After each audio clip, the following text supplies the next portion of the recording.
तो जिस तरह से अमेरिका के पास सैन्य ताकत है और जिस तरह से उसकी तैयारी है, क्या ईरान उसके सामने टिक पाएगा? इसीलिए हम बार बार कह रहे हैं कि ईरान के लिए क्या आज की रात भारी है। लेकिन चलिए अब इन सब से आगे बढ़ते हैं, क्योंकि एक और जंग का दरवाजा खुला हुआ है जो तकरीबन 4 सालों से जारी है, और वो है यूक्रेन और रूस का, जो कि अब एक बार फिर से जबरदस्त मोड़ पर जो है वो दिखाई दे रहा है। तनातनी यहां पर टिक गई है। हाल ही में रूस ने यह दावा किया है कि उसने यूक्रेन के सबसे आधुनिक F-16 फाइटर जेट को मार गिराया। ये कोई आम खबर नहीं है, बल्कि ऐसे वक्त में आई जब पश्चिमी देशों ने यूक्रेन को नए हथियार और फाइटर सपोर्ट देने की अपनी प्रतिबद्धता और तेज कर दी है। ऐसे में रूस के रक्षा कमांडर ने इसे एक्साइटिंग टारगेट बता दिया है, जिसका मतलब यह है कि अमेरिकी निर्मित लड़ाकू विमानों को वो बड़े पैमाने पर निशाना बना रहा है। आइए विस्तार से जानते हैं इस गंभीर घटनाक्रम की पूरी कहानी इस रिपोर्ट के जरिए।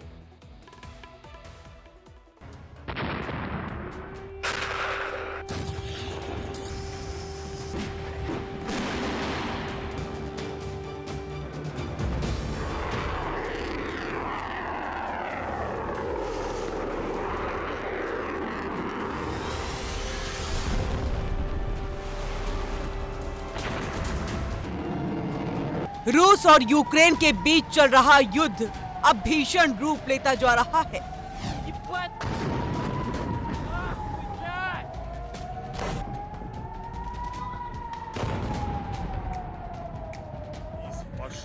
Пошел, бамс. Ой-ой-ой. रूसी सेना ने दावा किया है कि उन्होंने यूक्रेन का F-16 फाइटर जेट मार गिराया।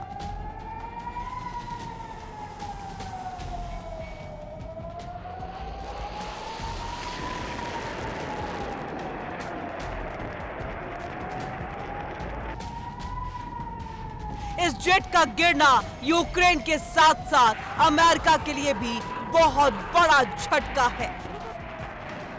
F-16 अमेरिका का मल्टी रोल लड़ाकू विमान। रूस ने दावा किया कि उसके एयर डिफेंस सिस्टम ने 2 मिसाइल में ही इस फाइटर जेट को पूरी तरह तबाह कर दिया।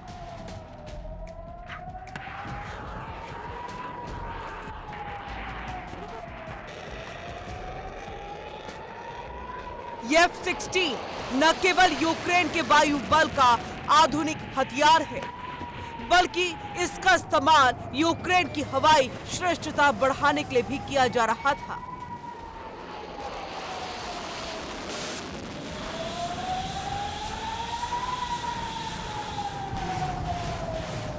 रक्षा विशेषज्ञों का कहना है कि यह घटना यूक्रेन के लिए एक बहुत बड़ा रणनीतिक और मनोवैज्ञानिक झटका हो सकता है।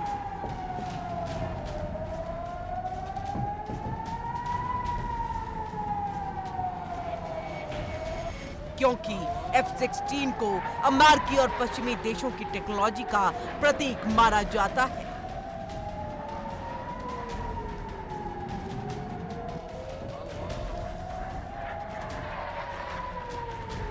रूसी कमांडर के मुताबिक उनके S-300 एयर डिफेंस सिस्टम ने F-16 फाइटर जेट को मार गिराया। अमेरिका की ओर से यूक्रेन को आपूर्ति किया गया ये फाइटर जेट उनका सबसे दिलचस्प टारगेट था।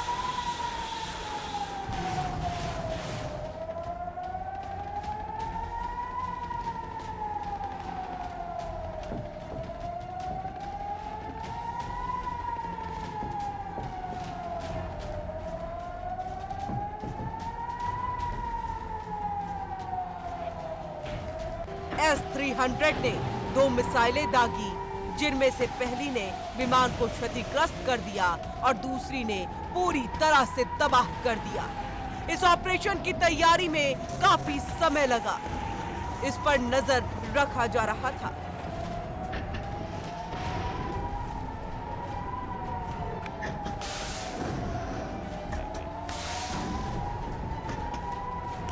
दुश्मन का दावा था ये फाइटर जेट गिर नहीं सकता, लेकिन असल में ये भी बाकी विमानों की तरह ही आसमान से गिर जाता है।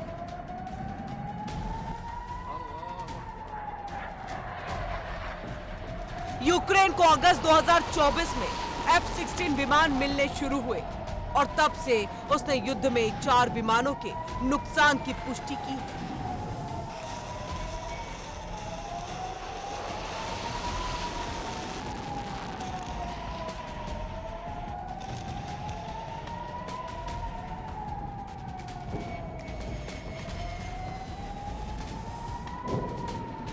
रिपोर्ट्स के अनुसार कीव को आधिकारिक तौर पर अपने यूरोपीय देशों से वादा किए गए 87 F-16 फाइटर जेट में से 44 मिल चुके हैं।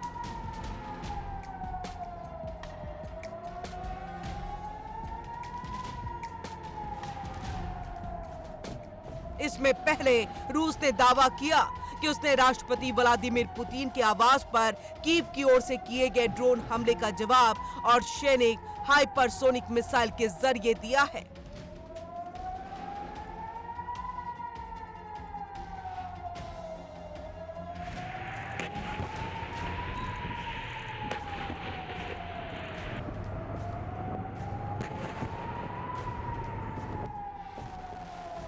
इंटरमीडिएट रेंज और सैनिक एक ऐसी मिसाइल जिसके बारे में राष्ट्रपति व्लादिमीर पुतिन ने दावा किया कि इसे इंटरसेप्ट करना नामुमकिन है क्योंकि इसकी कथित वेलोसिटी आवाज की स्पीड से 10 गुना अधिक है।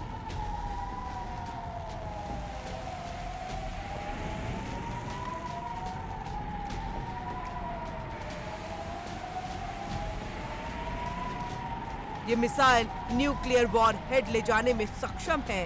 हालांकि ऐसा कोई संकेत नहीं था कि रात भर के हमले में इस्तेमाल की गई मिसाइल में वो लगे थे।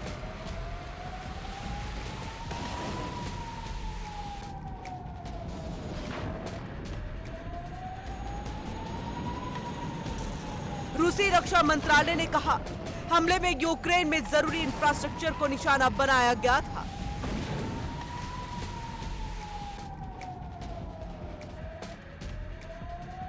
रूस ने अटैक ड्रोन और लंबी दूरी के जमीन और समुद्र से मार करने वाले हथियारों का भी इस्तेमाल किया था।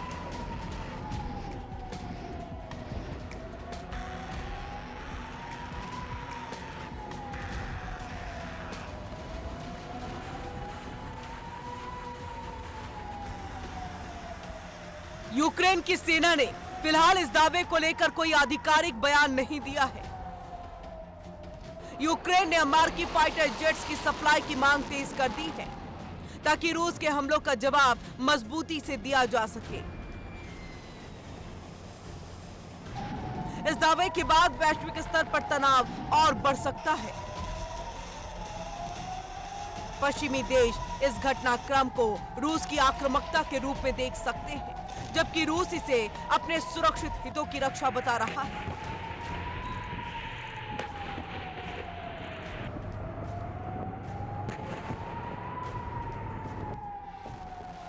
विश्लेषकों का मानना है कि ये स्थिति रूस यूक्रेन संघर्ष को और ज्यादा जटिल और खतरनाक बनाएगी, खासकर तब जब अमेरिका और उसके सहयोगी यूक्रेन को हथियार भेजने में कोई कोर कसर नहीं छोड़ रहे।